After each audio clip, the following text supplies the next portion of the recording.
Kailan po kayo maghahain, ma'am, ng inyo pong courtesy resignation, attorney? Ngayon po. Opo. Pwede ba pakihintay muna matapos ng aming interview? Sundan ko lang yung tanong mo. Oo. Attorney Claire, bilang Palace Press Officer, was there ever a time na talagang nirekta kayo ng Pangulo at sinabi sa inyo na, teka, hinay-hinay ka naman sa pagsagot, or even the First Lady, kung paano nyo sagutin itong mga iba't ibang issues at tanong? Or sila po ba ay masaya sa inyong performance?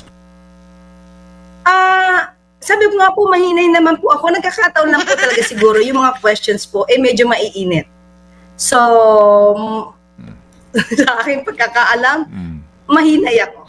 Magandang araw po sa inyong lahat. Reaction Update PH nagbabalik na. Pakinggan ako ng pag-usapan natin ngayon mga ka-update. Ayan naman po mga ka-update na babasa nyo na.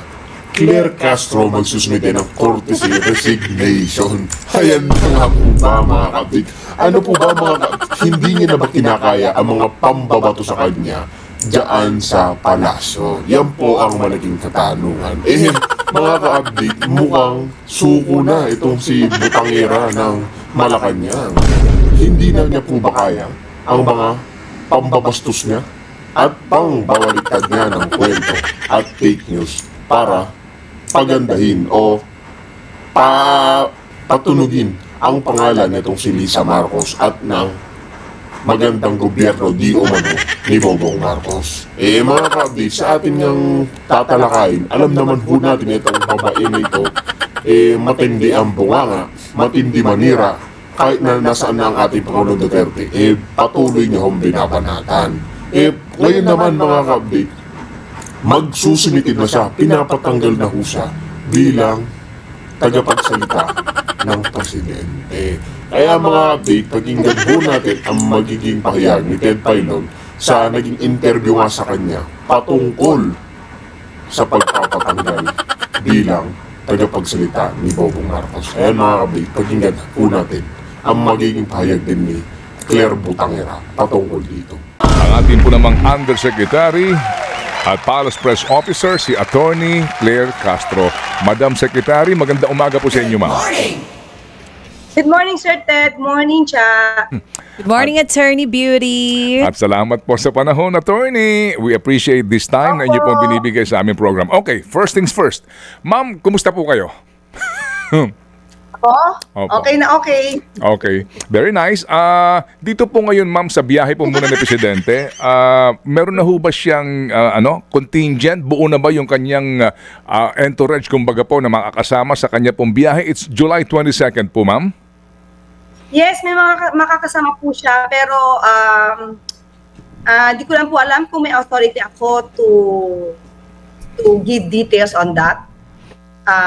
Mas maganda po siguro yung DFA po yung tanongin natin patungkol po sa biyahe. Opo. But definitely, ma'am, dito po kasama ang ating mga ang trade secretary, no? Itong mga punong abala dito po sa usapin ng tarif. Yes po. Okay. Unang-una mga kabit, yan ba talaga ang ipupunta ni Bongbong Marcos sa Estados Unidos? O para linisin ang kaso ng asawa niyang kasama sa di umanong namatay na si Tanto? Yan po yung aking katanungan na mga kabit. Ano po ba talaga ang lakad ni Bongbong Marcos sa Estados Unidos? Lilinisin niya ba ang pangalan ng asawa niya? Kasi mga kabit, inilabas na hindi daw sasama itong sila Lisa Marcos sa Estados Unidos sa pagpunta ni Bongbong Marcos ngayong linggo. Malaking katanungan yan mga kabit. Bakit ba? Pag hindi ka sumama, para hindi ka mahuli? Kasi sa airport pa lang sigurado sisibatin na to. Di ba mga kabit? Panigurado madedetain to. Kasi hindi naman basta-basta yan. Namatay po yung kasama nila sa hotel mga kabit. Kaya mga kabit, malaking katanungan yan sa bayan ng Pilipinas. Ba't hindi sasama itong si Lisa Marcos? Diba? Okay. Ma'am, ito lang po, no? Ito ho ay uunahin ko lamang kasi kahapon po naglabas na kayo ng statement tungkol po dito sa napakaingay sa social media na sinasabi nga pong pangyayari sa Los Angeles. I hope you don't mind para lang ho direktamente makatugon kayo doon sa official statement ng office ni Senador Amy Marcos. Ma'am ha?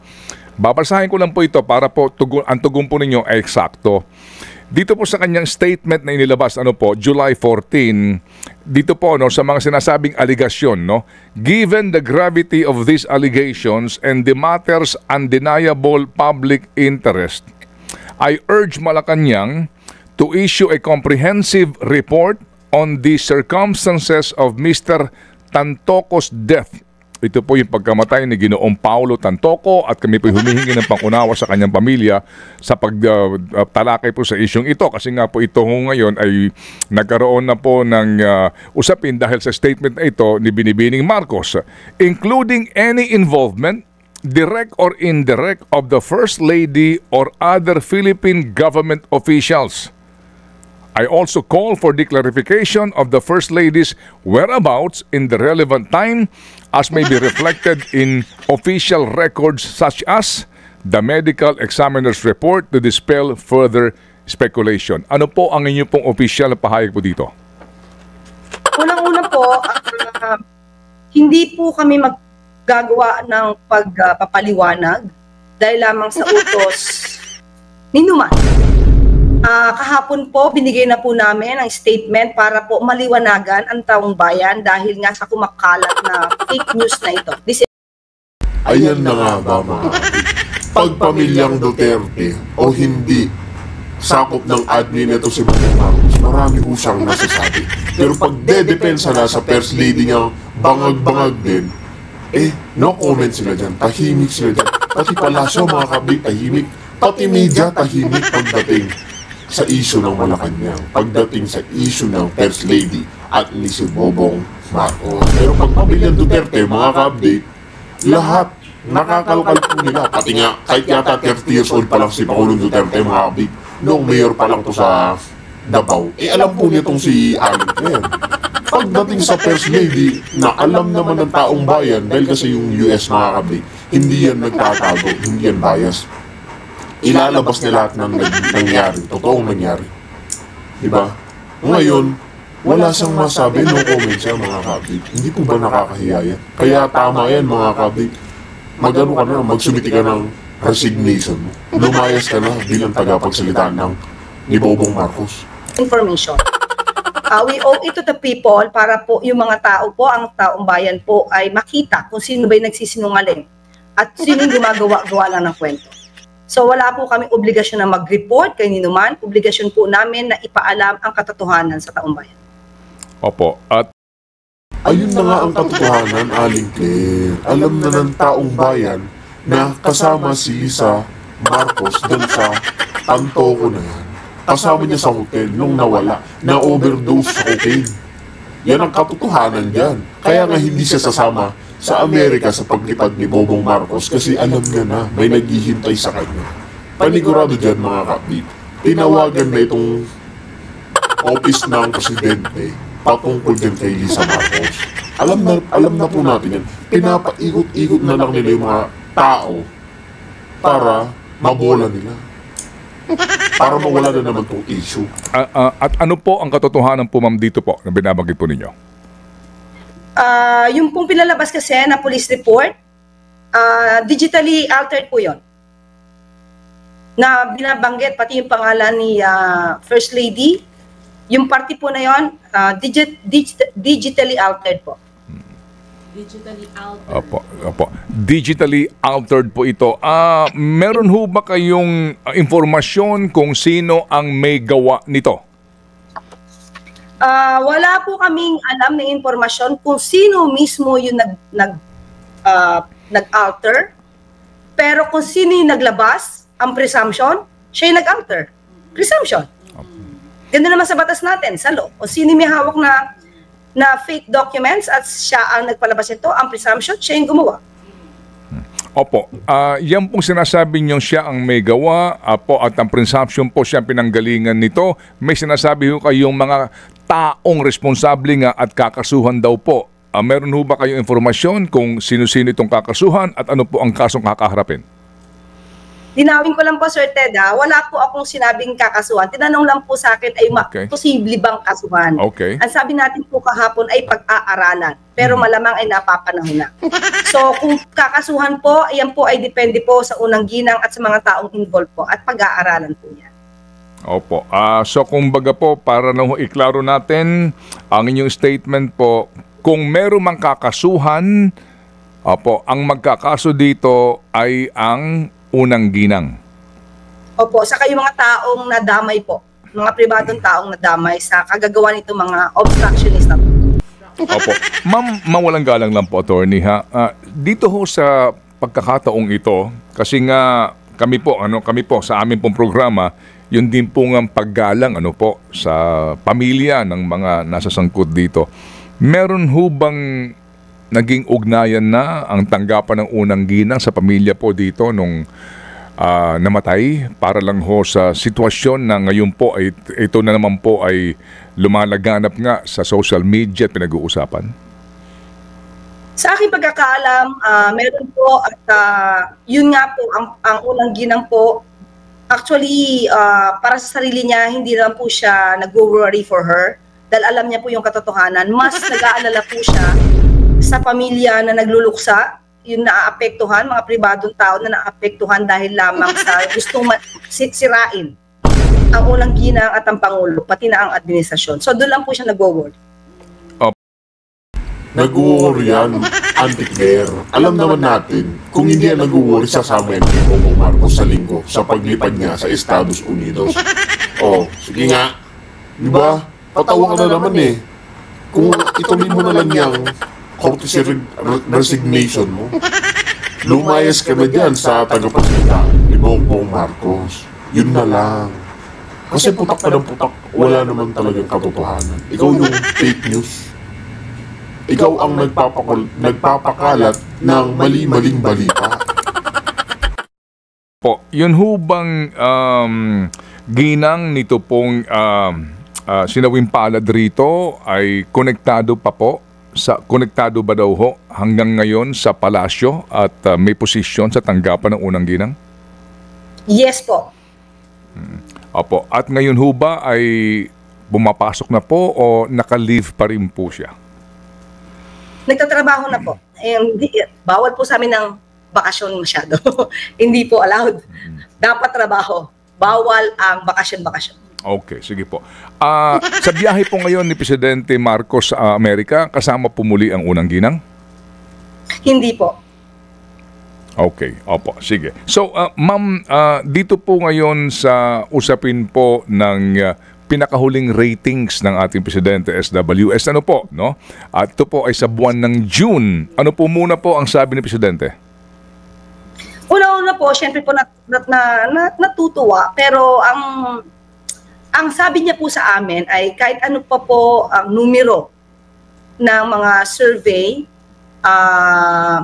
hindi po kasi siya maaapektuhan kung mababa, mataas. Siya po talaga ay tutok lamang po sa trabaho. So kung nakikita po ng taong bayan yung kanyang ginagawa, masaya po. Kasi yun naman po talaga yung gusto ng Pangulo. Makita po ng taong bayan kung ano po yung improvement para sa kanilang buhay, kung ano po improvement ang maibibigay ng gobyerno para mas umangat po ang buhay ng bawat Pilipino. So, it will not matter po on the part of the President kung mataas, mababa sa survey. Pero salamat po kung napapansin po ng taong bayan ang kanyang mga ginagawa sa ngayon.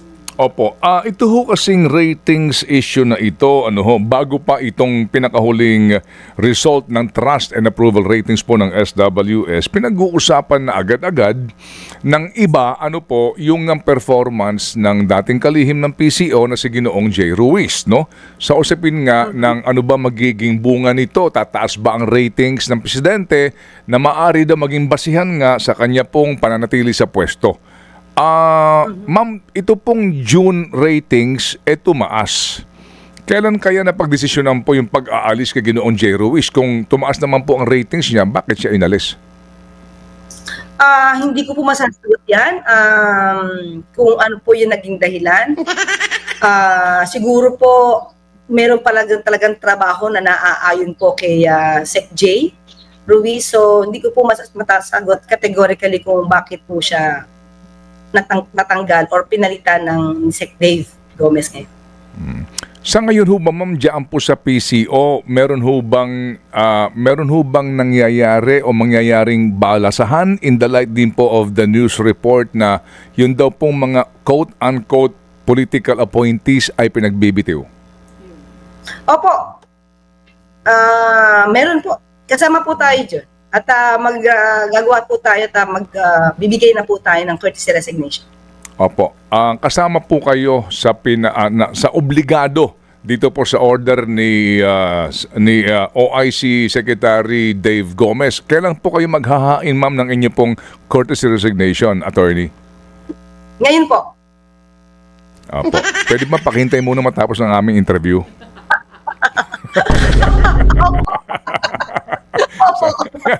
Sorry po, ma'am. Anyway, opo.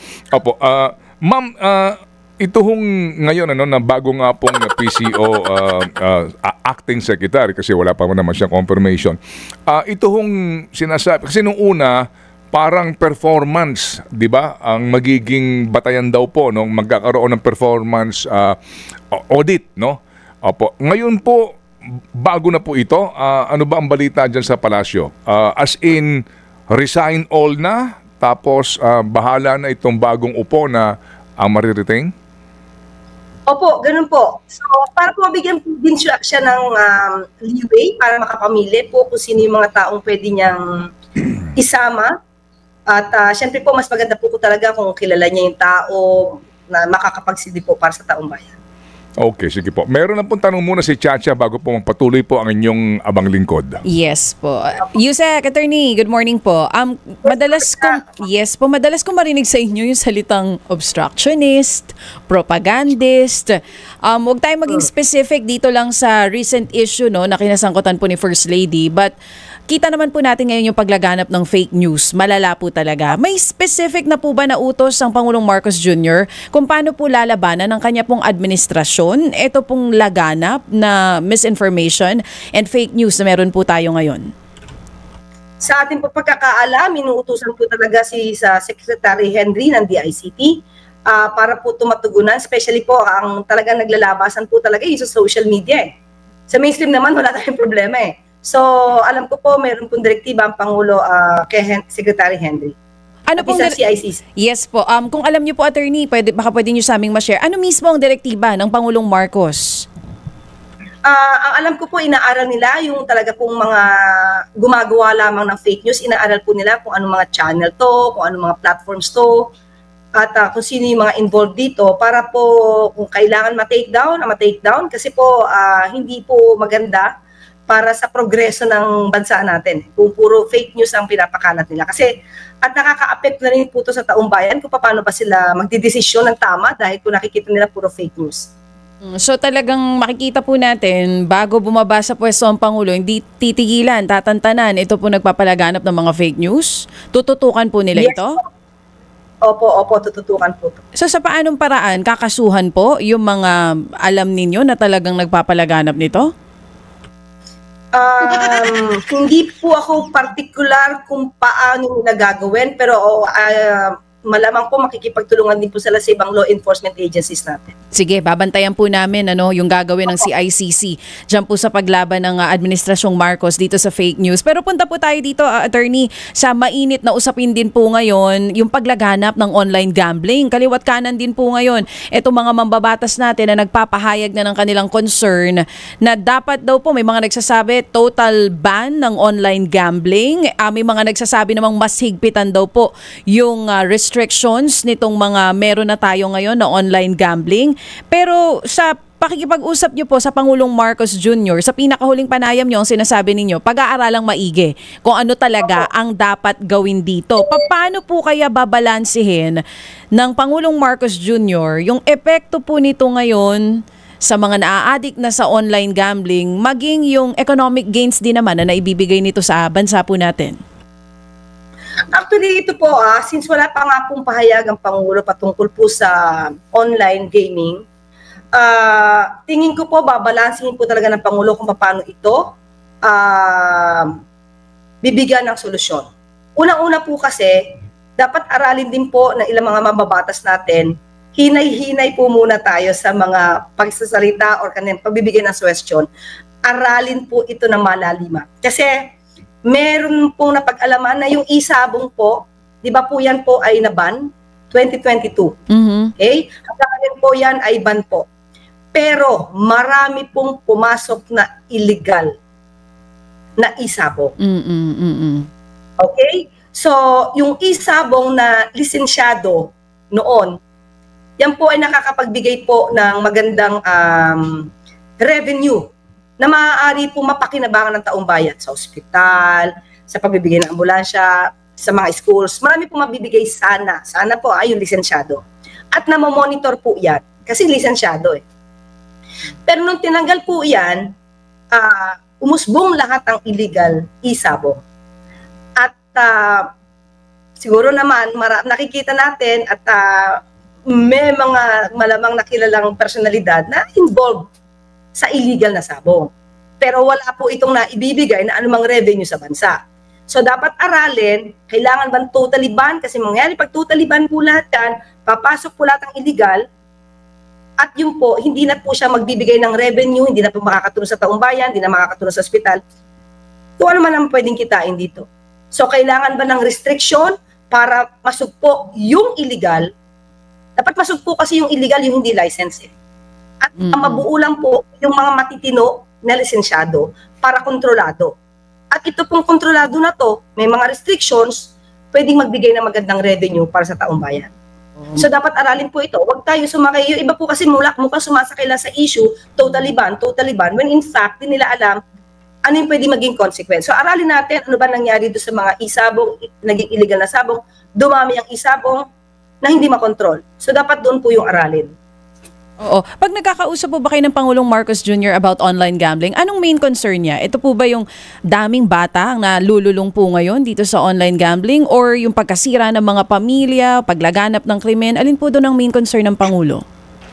Sa ngayon po kasi wala pa pong diretsuhang pananaw na masasabi natin ng Pangulo patungkol po dyan. Pero inaaral po yan. At pati po ang PAGCOR ay pinag-aaralan din po kung paano nga ba masasawata ang mga ito. Lalo na po yung mga nagugumon sa sugal. At meron na po sila mga bagong mga programa para po ito masawata. At dapat nga po ang magandang suggestion po dito para po sa mga license po, siguro dapat isang portal lang eh. Para po yung mga kapwa natin na Pilipino na sila po ay nag-enjoy no, sa online gaming, dapat isang portal lang yung pasukan para alam nila pag hindi po from the PAGCOR at hindi through PAGCOR, lahat po dyan dapat considered as license. Ay, hindi lisensyado. Pag nakita po agad dyan na hindi lisensyado, dapat ma-take down po lahat yan. Dapat ganun po sana eh. Opo, opo. Attorney Claire, last na lang sa issue ng online gambling. Kanina nabanggit niyo po yung paglaganap ng mga illegal na online sabong. Isa rin po sa binabato sa Pangulong Marcos Jr., yung mga nagsasabi na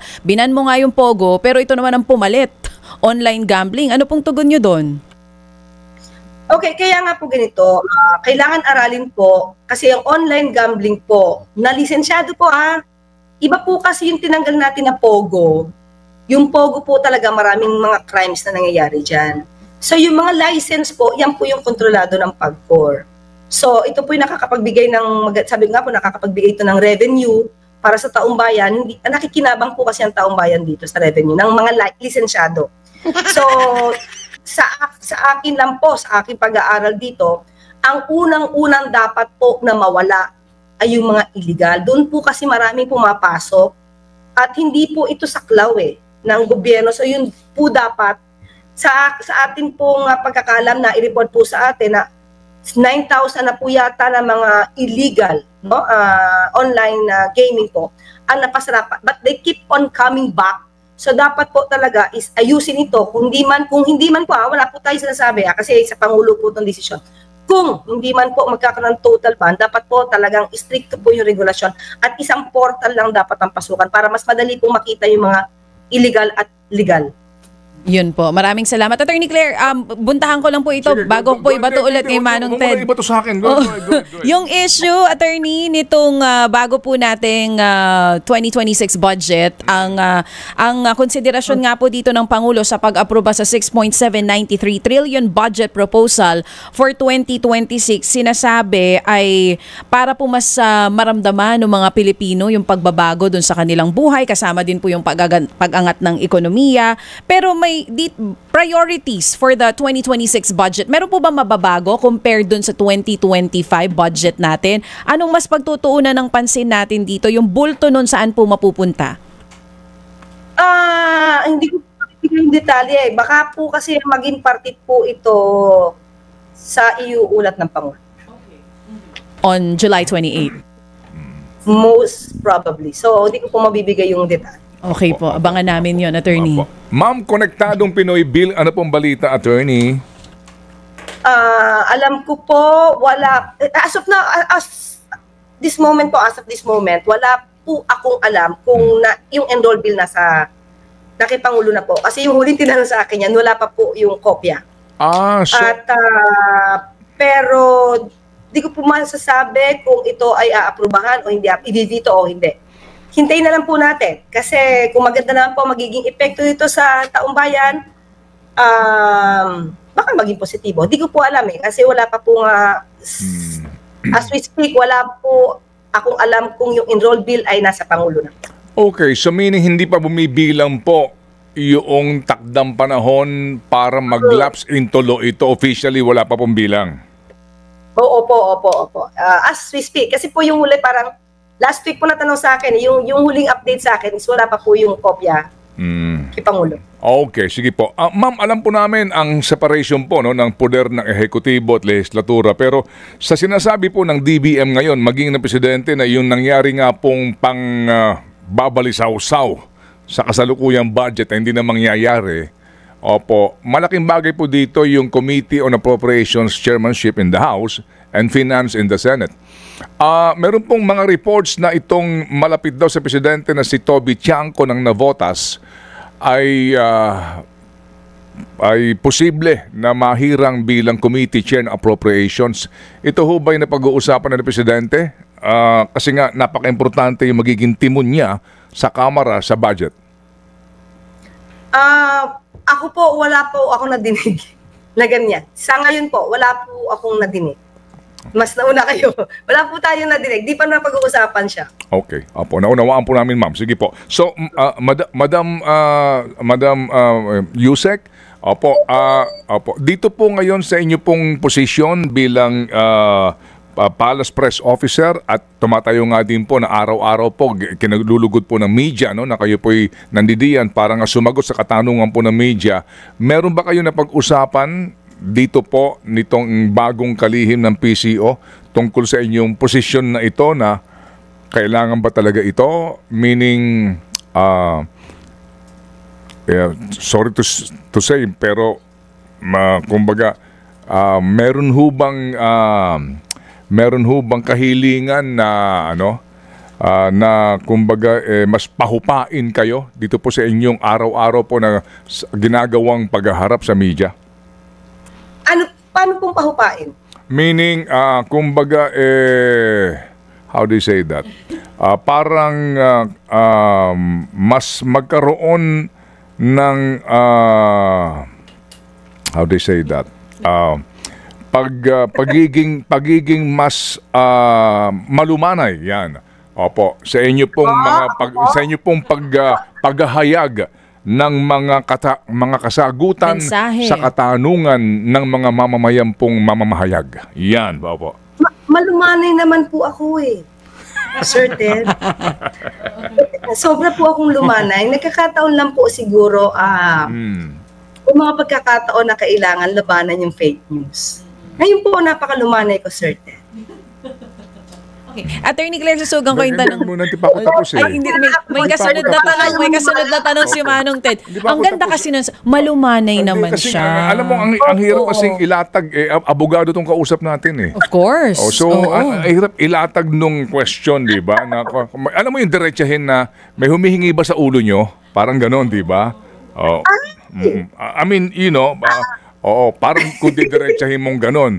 Ma'am, meron bang humihingi sa ulo nyo dyan sa PCO? Hindi ko po alam. Hindi ko po alam. Opo. Okay, sige. Anyway, Sundan ko lang yung tanong mo. Oo. Attorney Claire, bilang Palace Press Officer, was there ever a time na talagang nirekta kayo ng Pangulo at sinabi sa inyo na, teka, hinay-hinay ka naman sa pagsagot, or even the First Lady, kung paano nyo sagutin itong mga iba't ibang issues at tanong? Or sila po ba ay masaya sa inyong performance? Sabi ko nga po, mahinay naman po ako. Nagkakataon lang po talaga siguro yung mga questions po, medyo maiinit. So, sa aking pagkakaalam, mahinay ako. Hindi, siguro yung iba lang naman kaya sinasabi siguro na, ano ba, bakit ba? Matapang ba yung dating ko? Hindi ko alam. Matapang ba, DJ Chacha? Sige nga, please. Hindi, sanay ako kay Attorney Claire kasi nakilala na kitang ganyan. Laging may conviction kasi alam ko mga abogado, kailangan may conviction sa tuwing magsasalita. So, yung tanong, masaya po sila sa performance po ninyo. Wala silang ipinababago sa kung paano kayo sumagot sa harap ng media. Yung tapang ninyo, walang sinasabing, attorney, tone down ng konti. Wala pong ganon.